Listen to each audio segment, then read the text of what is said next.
Display HSE policy in all prominent locations in your organization.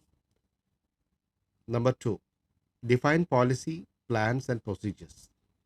And if in one department there are different 10 sub departments, every staff must follow the same procedure.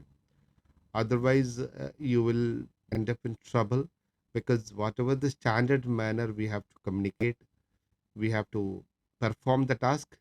Suppose you are a car producing company, your samples produced in one department is different.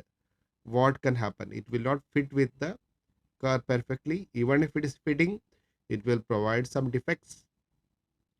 Same way, if you are working in a hospital, one staff is performing differently, it can produce different patients into different outcomes. Like, patient may not be getting cured properly.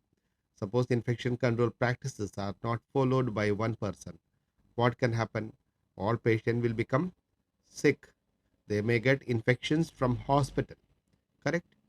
Similarly, if you are working another department like uh, call center, one person is not performing the task like others.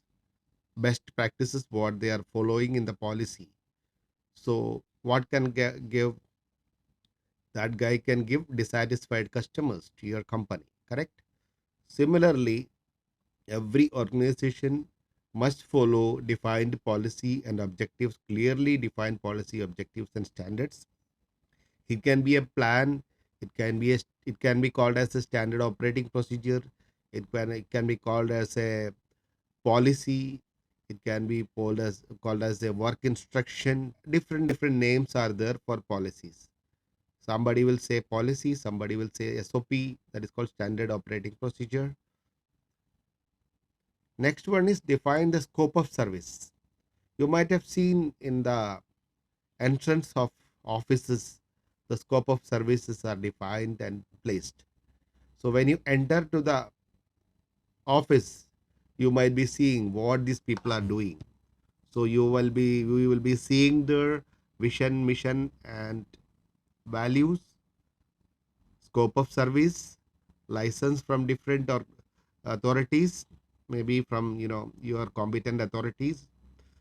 So organization chart, like that, some mandatory requirements are at the entrance area. It will be placed as per legal requirements of the country.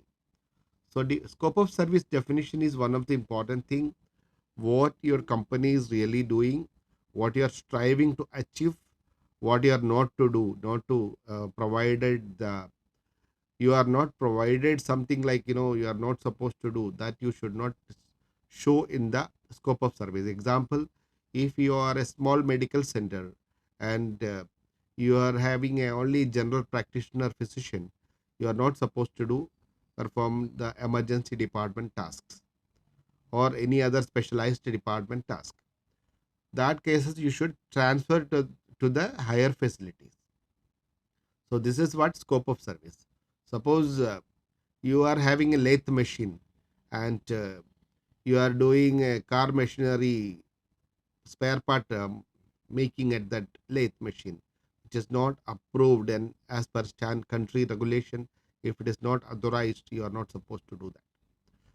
Sometimes the scope of work will become very important, such as when we are submitting a new project. Suppose you are submitting your bid for a new project. That time, if you are submitting your bid, along with that bid, they may ask the scope of service. So if you don't be define the scope of service perfectly for your organization, you may lose the bid because of scope of service. So here we are going to watch a video how the scope of service is very important for getting a service from a service provider. Recording at a studio, filming of the event, music video creation, standardizing the process. This is really important because if I didn't make that clear in the in focus, my suppliers and other vendors wouldn't be thinking of, oh, we got to make this repeatable so that we can offer a really good product.